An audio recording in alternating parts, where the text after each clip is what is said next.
안녕하십니까. LSM 트론 트랙터 설계 검증팀에서 근무하고 있는 박지수 선임 연구원입니다. 금일 제가 말씀드릴 내용은 사출 성형기 현계폐 시간 감소를 위한 토글 링크 구조의 최적화 해석에 대해 말씀드리도록 하겠습니다. 발표에 앞서 오늘 발표를 위해 애써주신 펑션베이와 CA큐브에 감사 말씀드리면서 시작하도록 하겠습니다. 목차는 총 5가지이며 첫 번째로 과제 배경 및 내용, 두 번째로 동력화 해석 모델 개발, 세 번째로 앞서 개발된 동력화 해석 모델을 활용하여 최적화 해석을 수행하였습니다. 네 번째로 최적화 해석이 수행된 만큼 구조적인 변경이 필수이기 때문에 이를 검토하기 위한 구조 해석을 실시하였습니다. 마지막으로 결론에 대해서 말씀드리도록 하겠습니다. 첫 번째, 과제 배경 및 내용입니다. 본 과제가 실시된 이유로는 첫 번째로 자사 드라이 사이클 타임이 선진사 대비 느리다는 단점이 있었습니다. 드라이 사이클 타임이랑 사출 형용기의 이동 형판이 형파가 되고 현계가 되는데 총 걸리는 시간입니다. 아래의 동영상에서 확인하실 수 있듯이 이동 형판이 앞으로 전진하였다가 뒤로 후진하는 것을 보실 수 있습니다. 이때 걸리는 총 시간이 드라이 사이클 타임입니다. 드라이 사이클 타임이 중요한 이유로는 드라이 사이클 타임이 짧을수록 사출기의 수율이 향상되기 때문입니다. 두 번째로 주요 부품에 대한 구조 강도 검토를 하였습니다. 설계 변경에 따른 구조적 취약부에 대한 선행적 검토가 필수하고 이때 이슈가 발생하게 되면 사후 비용이 크게 발생합니다. 이를 사전에 해석적으로 검토하기 위해 동력화 해석 모델을 개발하였습니다. 본 연구에서 실시된 내용은 총 크게 3가지이며 첫 번째로 170톤급 모델의 드라이 사이클 타임 및 진동 측정, 현 모델에 적용되어 있는 속도 프로파일을 적용 후 진동을 측정하였습니다. 또한 개선된 속도 프로파일을 적용한 후 진동을 측정하여 비교하였습니다.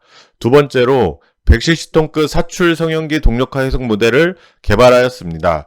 측정된 시험 결과를 기반으로 한 사출 시스템의 동력화 해석 모델을 개발하였고 개발된 동력화 모델을 활용하여 토글 구조 링크비 최적화를 하였습니다. 토글 구조 링크비 최적화에 따른 진동량 변화 검토도 하였습니다. 세 번째로는 주요 부품에 대한 구조 강도 검토를 하였습니다. 토글 링크비 구조 최적화가 됨에 따라 설계가 변경되고 이에 따른 구조 강도 검토를 하였습니다. 두 번째로 동력화 해석 모델 개발에 대한 내용에 대해서 말씀드리도록 하겠습니다. 동력화 해석 모델은 총 4가지의 목적을 가지고 시작하였습니다. 첫 번째로 가장 중요한 170톤급 전동식 사출기 드라이 사이클 타임 단축을 위한 해석 모델, 두 번째로 동력화 해석 모델을 이용한 동특성 평가, 드라이 사이클 타임이 감소함에 따라 증가하는 충격 하중 검토를 하기 위함입니다. 세 번째로 프로토타입 제작 전 해석을 통한 파라미터 스터디를 수행하였습니다. 네 번째로 기구적 특성 검토를 하기 위함입니다.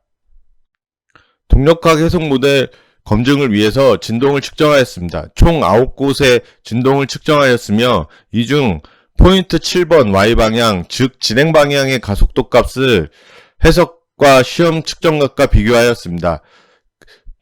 포인트 7의 진행 방향을 사용한 이유로는 가장 큰 값이 발생하였기 때문에 이를 기준으로 하여 동력화 해석 모델의 검증 데이터로 사용하였습니다. 해석 결과와 시험 결과를 비교한 결과 80% 이상의 정합성을 확보하였으며 우측 하단의 그래프를 보시게 되면 빨간색과 파란색의 그래프가 대부분 일치하신 것을 확인하실 수 있으며 4번 즉 형태 완료 시 이때가 이동 형편과 금형이 충돌하는 시점입니다. 그때 가속도 값이 크게 튀게 되며 이때의 피크 값을 비교해보면 80% 이상 정합성을 확인할 수 있었습니다. 세 번째로 최적화 해석에 대해서 말씀드리겠습니다. 최적화 해석에 앞서 설계 인자에 대한 민감도 분석을 실시하였습니다. 첫 번째 목적 함수로는 드라이 사이클 타임 최소화, 두 번째 경계 조건은 총 3가지이며 첫 번째 이동 형파 행정거리, 두 번째 A링크와 B링크 각도, 세 번째 C링크 각도입니다. B와 C링크의 각도가 경계 조건이 된 이유로는 각도가 맞지 않았을 때 이동 형판이 힘을 받게 되면 뒤로 밀리는 것을 방지하기 위해 A와 B링크의 각도는 180도가 되어야 하며 C링크는 90도에 가까워야 합니다. 세 번째, 설계 인자는 총 5개의 포인트 XY 방향 10개의 인자입니다. 아래의 그림에서 확인하실 수 있도록 총 각각의 링크들의 체결점이 곧 설계 인자입니다. 이 체결점의 위치를 바꿔가며 링크 B가 바뀌고 대부분의 길이가 바뀌게 됩니다. 민감도 분석을 위해 DOE 3주순 직교 배열법을 사용하였습니다. 민감도 분석 결과 목적 함수에 영향을 주는 인자는 3번, 4번, 5번, 6번, 10번이 주인자이면 7번이 보조인자로 나타났습니다. 두 번째, 경계조건 A, 즉 이동형판의 행정거리에 영향을 주는 인자로는 2번, 3번, 4번, 5번, 6번입니다. 세 번째, 경계조건 B, 즉 A링크와 B링크의 각도에 대해 영향을 주는 인자는 3번, 5번, 7번, 8번, 9번, 10번입니다.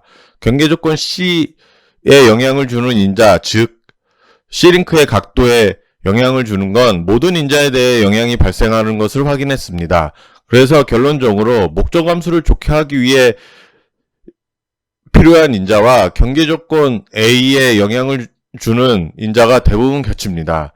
그것이 3번, 4번, 5번, 6번입니다. 최적화 해석에 앞서 토글 링크 변화에 따른 드라이 사이클 타임의 변화량이 얼마나 되는지 확인하고자 현 모델에 적용되어 있는 1.39와 다른 모델에 적용되어 있는 1.19를 각각 해석하여 비교해 보았습니다. 그 결과 이동형판의 행정거리는 현 모델은 399mm인데 1.18을 적용하였을 때 382.4mm가 나왔습니다. 약 한 4.16% 감소하였습니다. 드라이 사이클 타임인 경우 2.77초에서 2.56초로 감소하여 약 한 7.5% 감소하였습니다. 결론적으로 토글 링크비에 따라 이동형판의 행정거리에는 단점이 있으나 드라이 사이클 타임을 줄이는 데는 효과적입니다. 이동형판이 4% 정도 감소하였으면 드라이 사이클 타임도 4% 감소하는 게 맞다고 생각이 되어지나 약 7.6% 감소된 것을 보았을 때 토글 링크비가 드라이 사이클 타임을 줄이는데 영향을 준다고 판단하였습니다. 토글 링크비 이외에 추가적으로 크로스헤드 속도에 따른 드라이 사이클 타임 변화량에 대해 비교해 보았습니다.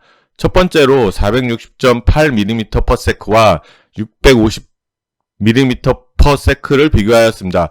물론 크로스헤드 속도가 증가할수록 드라이 사이클 타임도 감소하게 됩니다. 하지만 각각의 증가량이 어느 정도 되는지 확인하고자 실시하였습니다.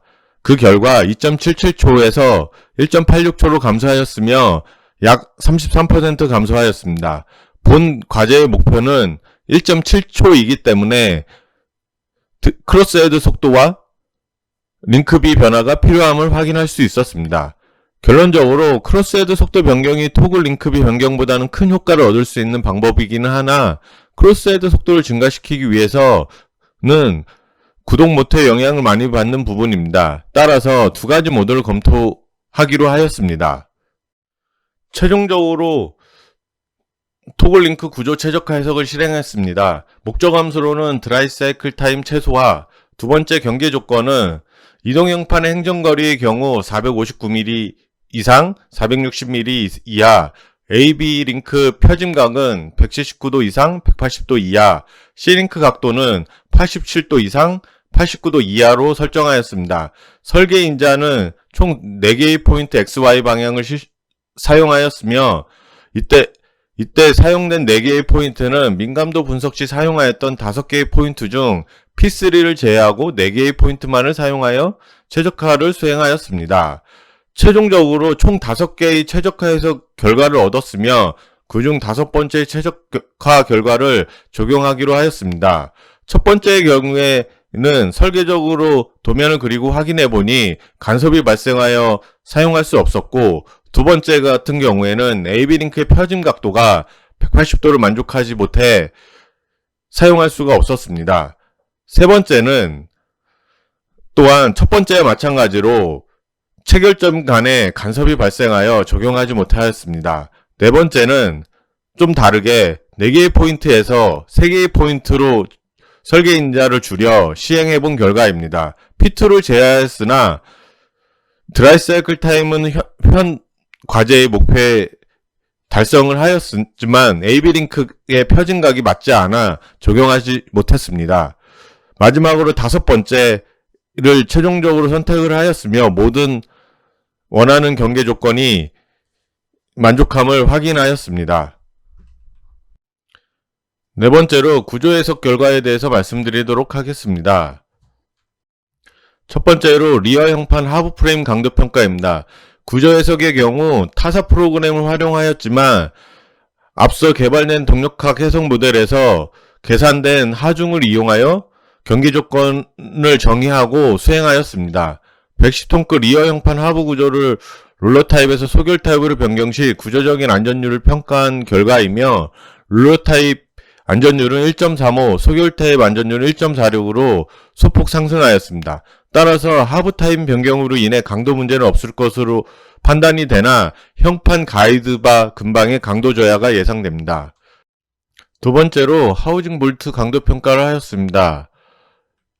하우징 볼트 강도 평가도 앞서 리어 형판 하부 프레임 강도 평가와 마찬가지로 리커다인에서 계산된 하중을 이용하여 구조 해석의 경계 조건을 정의하고 해석을 수행하였습니다. 그 결과 하우징 볼트의 안전율은 위치별로 상이하였으며 안전율은 1.28에서 1.34 수준을 확인할 수 있었습니다. 최종적으로 결론에 대해서 말씀드리도록 하겠습니다. 최종 결과에 대해서 정리하여 말씀드리도록 하겠습니다. 드라이 사이클 타임은 2.77초에서 1.7초로 감소하였으며 본 과제의 목표인 1.7초를 만족하였습니다. 진동 측정 결과는 이동 속도가 빨라진 만큼 중간 단계의 가감속 시에 가속도가 증가하였습니다. 형패 완료 시 금형과의 접촉 위에 발생하는 가속도도 증가하였으나 문제가 없을 것으로 판단되었습니다. 세 번째, 리어 형판 하부 프레임 변경에 따른 안전율 검토는 롤러 타입 안전율 1.35에서 소결 타입 안전율 1.46으로 소폭 상승하였습니다. 하부 타입 변경으로 인해 강도 평가는 문제가 없을 것으로 판단되었으나 형판 가이드바 근방의 강도 저하가 발생하였습니다. 네 번째, 하우징 볼트 구조 강도 해석 결과입니다. 동력학 해석을 통해 구한 하중을 반영한 볼트의 안전율은 위치별로 상이하였으며 안전율은 1.28에서 1.34 수준을 보였습니다. 지금까지 제 발표를 들어주셔서 감사합니다. 이상으로 마치도록 하겠습니다.